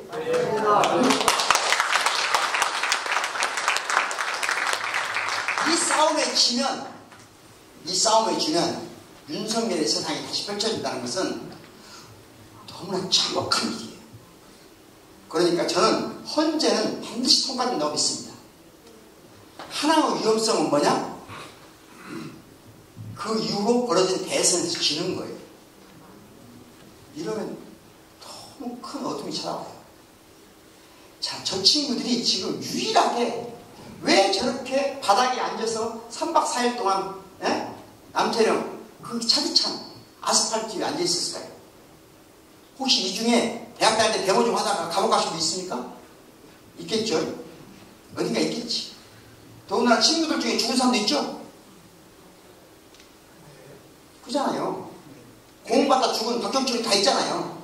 그런데 우리도 처절하게 살았죠. 하지만 우리는 그래도 아스팔트에 공부받다 죽는 일이 있어도 아스팔트에 3박 4일 동안 앉아있지는 못해요. 여러분 3시간 앉을 수 있을까? 혼자 자발적으로? 보는 사람도 없는데? 아니 카메라가 찍고 있으면 앉아있을지도 모르지만 보는 놈도 없는데 앉을 수 있을 것 같아요? 그럼 왜 저들이 그러게 했냐는 거예요. 왜? 아까 말했죠? 근본 없는 자들로 성장해서 민주주의가 훈련이 됐는데 학교를 가보니까 역주행하는 애들이 많은 거예요. 역주행하는 애들을 보게 됐어. 그리고 그 위험을 항상 위험하다고 느껴 살았어.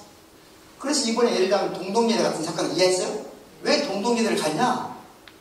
그 위험한 역주행하는 애들로부터, 동시대 애들로부터 피해간 거예요.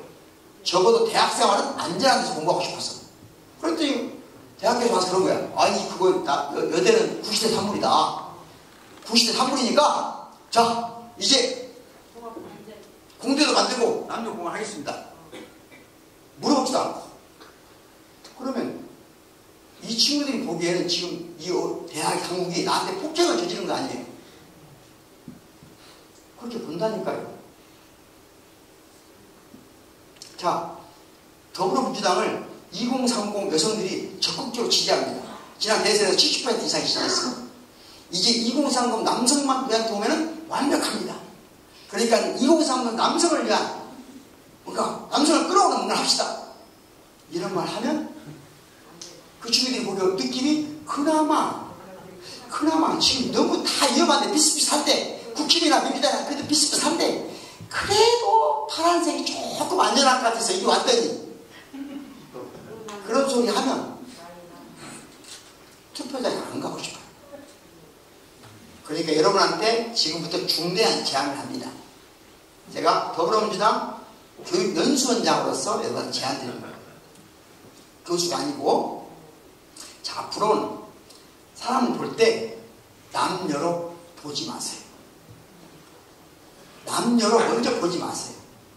일단 볼 때 남자보다 먼저 보지를 말라니까요. 그냥 사람으로 보고 시민으로 보세요.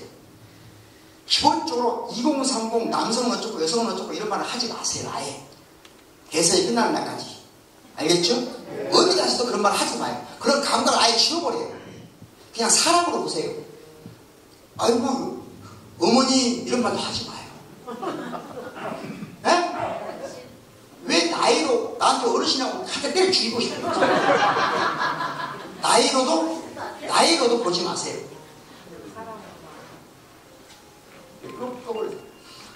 유일하게 뭘로만 봐라? 사람으로, 시민으로 봐라. 지금부터 그 훈련을 우리가 해야 됩니다. 언제까지? 최소한 대선이 끝날 때까지 머릿속을 리세팅해야 돼. 그냥 사람으로 봐라. 나이, 성별 이런 걸로 구별하지 마요. 아예 구별하고서 뭔 헛소리를 하면 안 돼. 특히 나부터. 에? 알겠죠? 네. 나도 다짐하는 거예요. 의원님들도 특히. 여기 앞에 계신 분들 특히 중요한 거예요. 에? 남자가 어쩌니 젊은 남자가 어쩌니 여자가 어쩌니 이런 소리 아예 입에 닥치지 마. 나이 얘기도 가능하면 하지 마. 시민들이 청년들이 이 정도만 쓰세요. 알겠죠? 그래서 그래서 정말로 더불어민주당이 조금 예민하고 조금 우리가 갖고 있는 이 불안감을 조금이라도 이해하고 있구나. 저 파란 조끼를 입은 아저씨들이, 아주머니들이. 그리고 걔들이 나보고 어르신 그러면 하지 마요. 내가 네 어르신이야. 과감하게 말하세요. 무슨 말 이해했죠? 우리가 젊은 친구들이, 청년들이 와서 어르신 또는 어머니, 아버지 이런 말 하면 이 친구들도 훈련된 게 아니거든요. 이 친구들 우리를 대할 때는 우리가 그때 훈련받은 대로 해요. 그러니까 어르신, 어머니 이런 말 잘 쓴단 말이에요. 이모 이런 말 못 쓰게 하는 말이에요. 연령주의 그것도. 알겠죠? 우리가 너희들을 어린아이 취급하지 않지. 너희들도 우리를 나이로 뿌리치지 마라. 너도 시민 나도 시민, 너도 사람 나도 사람. 지금은 서로를 존경하는 게 아니에요. 엄마니까 엄마로서 존경하는 게 우선이에요. 엄마 이전에 사람으로 존중하는 게 우선이에요. 아버지로 존경하는 게 우선이에요. 사람으로 남자로 존중하는 게 우선이에요. 존중이 먼저예요, 존경이 먼저예요. 저는 학생들한테 꼭 말합니다. 절대 나를 존경한다는 마음 갖지 마라. 나를 존경한다고 생각하는 것은 뭐냐? 교수님으로서 존경한다는 거예요. 그런 친구들은 반드시 내가 어려울 때 나를 공격합니다. 어떻게? 교수님이 어떻게 그럴 수가 있어요? 아니, 인간이면 그럴 수 있는 거잖아요. 아빠를 인간으로 보고 엄마를 인간으로 보면 엄마 아빠가 조금 잘못된 일을 해도 이해가 돼. 그래 안 그래? 사람이니까. 같은 사람이니까. 같이 존중하면 이해가 되는데 계속 부모로 존경만 하잖아요? 언젠가 속으로 우리가 더 심하게 공격합니다. 자, 그러니까 존중하자. 사람으로. 동의하십니까? 네. 사람으로 시민으로 되자. 그리고 우리 모두가 조금 예민해져서 반드시 권력을 윤석열로부터 뺏어야 합니다. 그러기 위해서 우리한테 필요한 건 뭐다? 단 하나입니다. 지금 최근에 민주당이 약간 시끄럽잖아요. 괜찮아요. 제가 그 남비론 얘기했다가 남비가 끓는 거예요. 선거 가까우면 남비가 끓어. 그러면 조금 있다가 뚜껑을 열고 라면을 넣으면 돼요. 너무 조급해하지 마라. 물론 욕해도 돼요. 하고 싶은 사람 여러분들 해도 돼요. 네. 앞에 계신 분들 하면 안 돼요. 저도 안 하잖아요. 내가 남 욕하는 건 전문가예요. 유시민 의원보다 유시민 작가보다 훨씬 할 수 있어요. 하지만 저는 지금 교육연수원장을 하고 있기 때문에 하면 돼, 안 돼요? 안 되지. 알겠죠? 우리가 결국은 서로 그래도 차이를 존중해야 돼요. 알겠죠? 어차피 우리가 이길 수 있는 싸움이라고 생각하면 안 돼요. 제대로 이겨야 돼. 제대로 이겨서 우리 스스로를 변모시킬 기회로 삼아야 돼. 아슬아슬 이기면 우리 또 못 변해요. 우리 또 못해요. 또 윤석열을 맞이해야 돼. 그러니까 이번 기회에 확실하게 이깁시다. 확실하게 이기기 위해서 함께 뭉칩시다.